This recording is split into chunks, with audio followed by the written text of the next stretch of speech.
안녕하십니까. 오늘은 은혜 받을 말씀은 히브리서 13장 11절 13절 말씀이 되겠습니다. 이는 죄를 위한 짐승의 피는 대제사장이 가지고 성소에 들어가고 그 육체는 영문 밖에서 불사름이니라. 그러므로 예수도 자기 피로써 백성을 거룩히 하려고 성문 밖에서 고난을 받으셨느니라.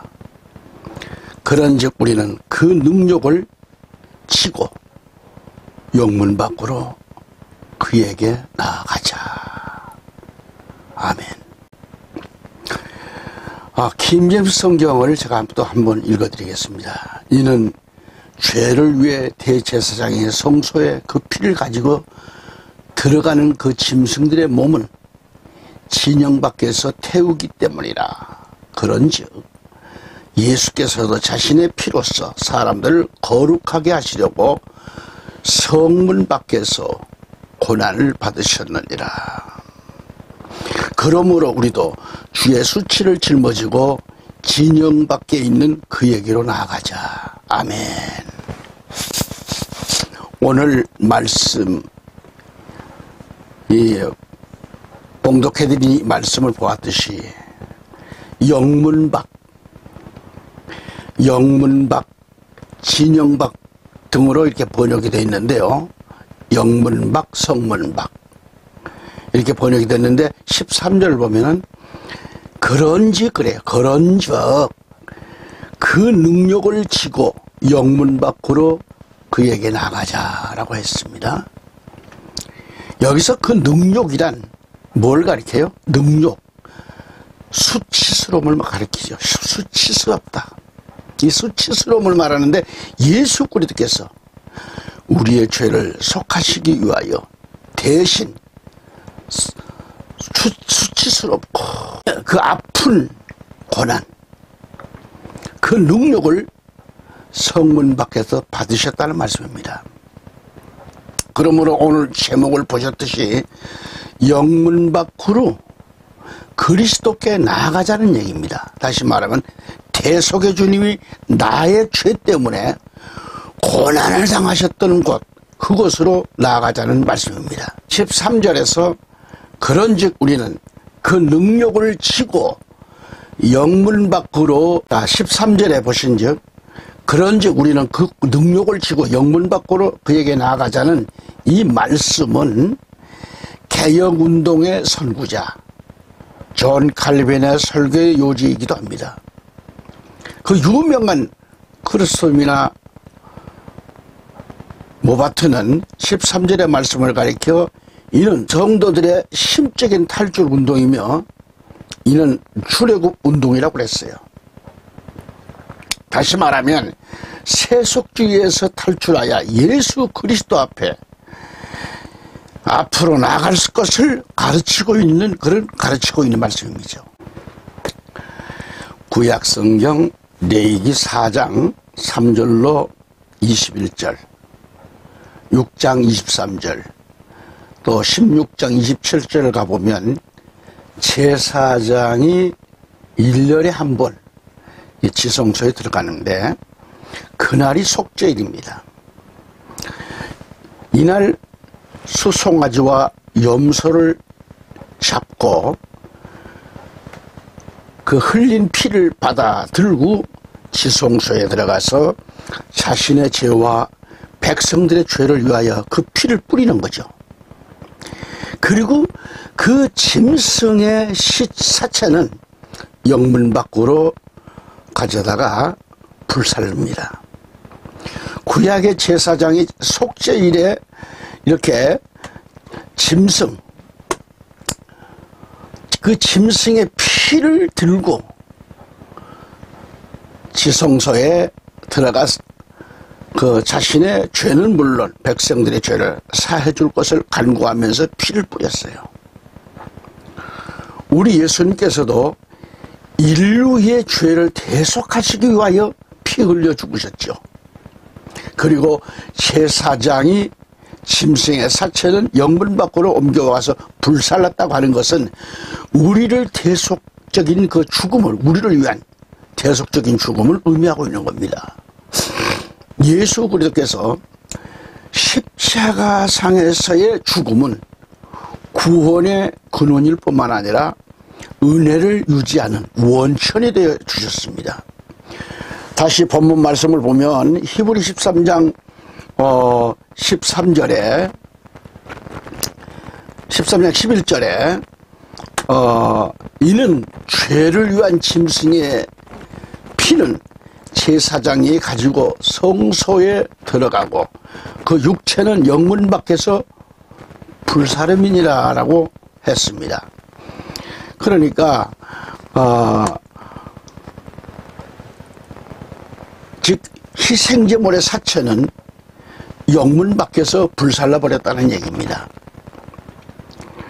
그래서 구약을 이렇게 보면은 속죄일이 아닌 보통 때의 제사 제물은 그 제사장의 소유물이었지만 속죄일에 사용된 제물은 반드시 영문 밖으로 가져다가 불태워야 돼요. 불살라야 돼요.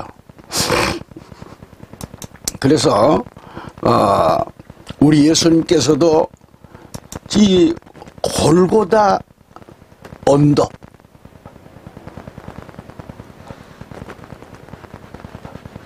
십자가 위에서 보혈의 피를 흘려주셔서 인류의 죄, 나와 여러분의 죄를 대속해 주셨습니다.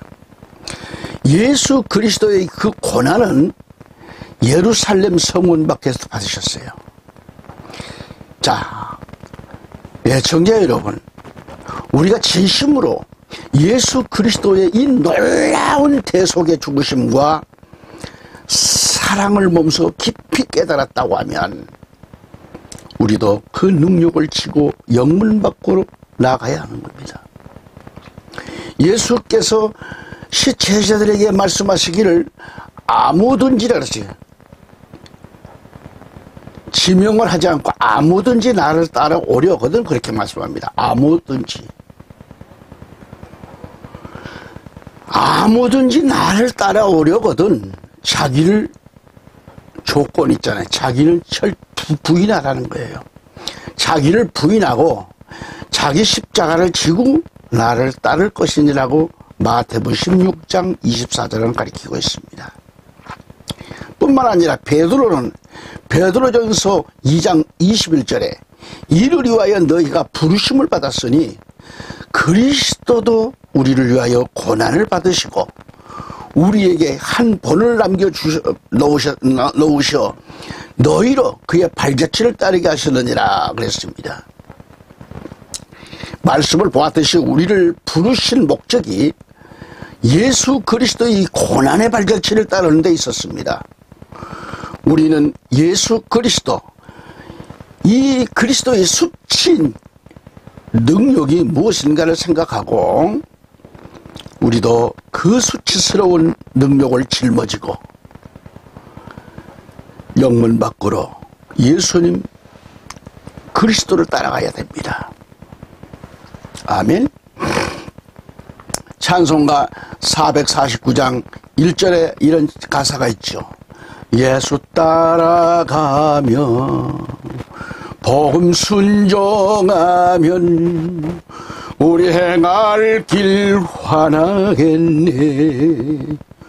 주를 의지하며 순종하는 자를 주가 늘 함께 하시리라. 의지하고 순종하는 길은 예수 안에 즐겁고 복된 길이로다. 아멘. 그리스도께서 지신 수치와 능력, 그 고난을 우리는 말씀을 묵상하면서 깊이 생각해 봐야 되는 거예요. 그래서 우리는 이 시간 예수를 바라봐야 됩니다. 히브리서 12장 2절에 믿음의 주인 예수를 바라보자 그랬어요. 흔히 우리 기독인들은 히브리 11장을 믿음장이라고 말합니다.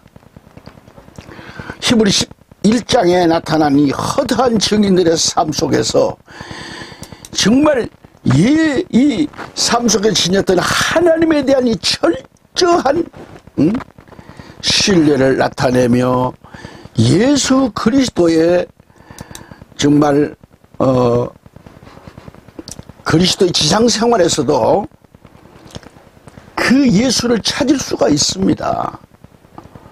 히브리 12장 3절에 참으신 자 예수 그리스도를 생각하라는 그랬어요. 참 좋으신 예수, 참으신 예수, 참으신 자 예수 그리스도를 생각하라. 히브리서 3장 이제 대제사장 예수를 깊이 생각하라는 이 말씀으로 우리를 교훈하고 있습니다. 다시 말하면 믿는 도리를 다하라는 말씀이죠. 그 드라마나 영화 배우들을 보면은요, 주연으로서의 역할을 분명해야 합니다. 주연이 엑스트라가 되면 안 되잖아요. 그런 의미에서 우리들 각자는 엑스트라가 아닌 주연의 역할을 책임지고 해야 합니다. 분명한 크리스찬에서의 이 참된 모습을 갖춰야 되는 거예요. 교회에서도 자기가 맡은 분야가 있어요. 각기 다르듯이 집사의 역할이 있고 장로의 역할이 있고 권사의 역할이 있고 성가대로서의 연합된 역할이 있습니다. 담임 목사와 부교육자의 역할이 각각 다르듯이 각자가 맡은 분야에서 주연의 역할을 해줘야 하는 거예요. 그래야 교회의 모든 시스템이 분야마다 원활하게 돌아가는 겁니다. 그 교회는 공동체의 역할을 바로 해야 되는 거죠. 영문 밖의 길이라고 하는 복음선거가 있죠.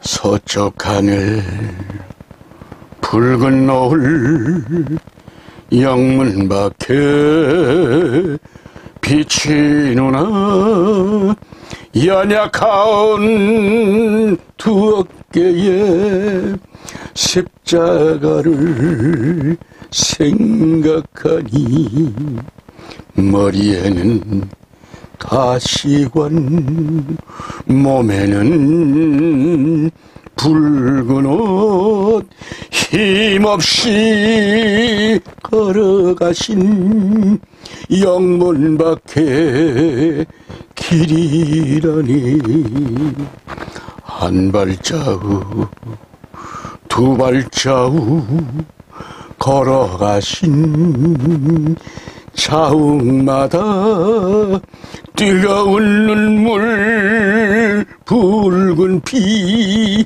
가득하게 고였구나. 간악한 유대병정 포악한 로마병정 걸음마다 자욱마다 가진 포악 지셨구나. 히브리서 13장 13절에 보시면 그러므로 우리도 그의 수치를 짊어지고 진영 밖에 있는 그에게로 나아가자라고 했습니다. 여기서 그러므로 그래. 그러므로 우리도 오늘 우리 자신을 생각해 봅니다. 우리도 그의 수치를 짊어지고 진영 밖에 있는 그리스도께로 나아가자는 말씀이죠. 유대인들은 영문은 거룩한 것으로 인정을 하고 있지만은 그러나 영문 밖은 유대인들이 생각하기를 아주 더럽고 부정한 것으로 인정하고 있지만은 그러나 영문 밖은 유대인들이 생각하기를 더럽고 부정한 것으로 인식하고 있는 장소 영문 밖입니다. 그래서 저들은 예수님께서 영문 밖에서 고난당하신 것을 보고 그리스도께서도 부정한 사람이라고 부끄러운 사람이라고 이해를 한 거예요. 그래서 구약의 레위기 13장 46절에 가보면 그에게 역병이 있는 모든 날 동안은 그가 더럽혀진 것이니 그는 불결하니라. 그는 혼자 살되 그의 처소는 진영밖이니라고 했습니다. 민수기 5장 2절로 4절에서도 이스라엘 자손에게 명령하여 모든 문둥병자와 모든 유출병이 있는 자와 죽은 자들로 더럽혀진 자들은 누구나 진영 밖으로 보내리라. 내보내라. 남녀 모두를 내보내되 진영 밖으로 내보내어 그들로 그들의 진영을 더럽히지 않게 하라. 내가 그 가운데서 거하느니라 하시자 이스라엘 자손이 그렇게 행하여 그들을 진영 밖에 두었으니 주께서 모세에게 말씀하신 대로 이스라엘 자손이 그렇게 행하였더라고 했어요. 다시 신명기 23장 11절에 가보면 주께서는 우리의 목전에서 이집트와 파라오와 그의 모든 집안 위에 크고 괴로운 표적들과 이적들을 보이셨느니라고 했습니다. 신약 성경에 누가복음 6장 20절을 보면 그가 나왔을 때 사람들에게 말을 못하더라. 그들은 그가 성전에서 환상을 본 줄로 알았으니 이는 그가 그들에게 손짓을 해보이며 말을 못한 채로 있었음이니라고 했습니다. 하지만 자, 영문과 영문 밖은 바뀌었습니다. 그렇게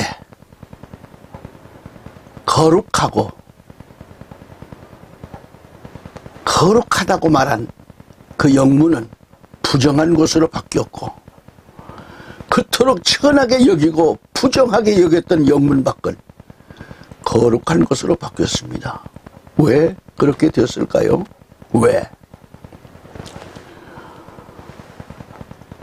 우리 주님 예수 그리스도께서 영문에서 영문 밖으로 쫓겨나서 고난을 당하셨기 때문에. 그러므로 나와 여러분은 본문 제목에서 영문, 이 진영이라고 그러죠. 진영 밖에서 무슨 일이란 물음 표시를 하게 된 것입니다. 거룩하게 여겼던 영문이 부정한 것으로 변했으며 천하고 부끄럽게 여긴 영문 밖은 이제 예수님의 십자가로 말미암아 거룩한 영문 진영 밖으로 새롭게 바뀌어진 겁니다. 영문 밖이 새롭게 바뀌었다는 것은 오늘 우리가 깨닫고 알아야 할 것은 옛 언약인 유대교의 범주인 영문 안에 머물지 말라는 거예요. 그러지 말고 이제 우리는 새 언약의 그리스도가 계신 영문 밖으로 나올 것을 권면하고 있는 말씀입니다. 할렐루야. 우리가 구약의 옛 언약에 머물러 있지 말고 부정된 곳 영문 밖에서 우리 예수님이 고난을 당하셨고 이 새 언약으로 약속하신 우리 주 예수 그리스도께로 즉 영문 밖으로 나오라는 말씀입니다. 할렐루야. 그리고 히브리 13장 13절에 그리스도께서 능력을 지셨다고 한 것은 즉 우리도 그의 수치를 짊어지고 진영 밖에 있는 그에게로 나아가자고 했습니다. 그리스도께서 우리를 위하여 능력을 지셨다고 했습니다. 수치를 짊어지셨다는 말씀입니다. 그래서 성도들인 우리도 그의 수치를 짊어지고 진영 밖 그리스도께로 나아가자는 말씀입니다. 아멘.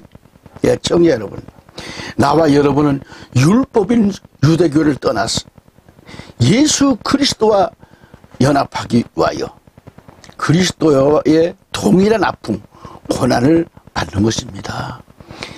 예수 그리스도께서 당하셨던 고난, 십자가상의 죽음은 이방인들에게는 수치스러운 일이었지만은 이제 우리는 결단이 필요합니다.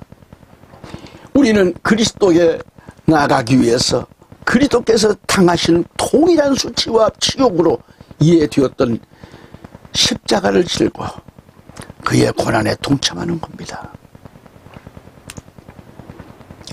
사명 감당이죠. 예수님을 따르는 제자는 자기 자신을 부인하고 십자가를 져야 한다라는 사실은 복음서에서 말한 제자도와 동일한 것을 가리키고 있습니다. 예수 그리스도께서 영문 밖에서 죽임을 당하셨습니다.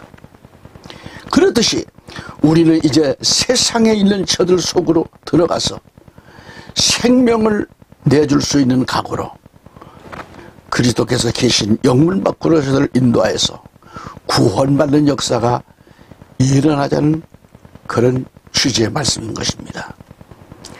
오늘도 이 말씀을 끝까지 경청해 주신 여러분, 애청자 여러분 감사드립니다. 다음 시간 다시 또 건강하고 복된 삶 속에서 만나기를 원합니다. 감사합니다.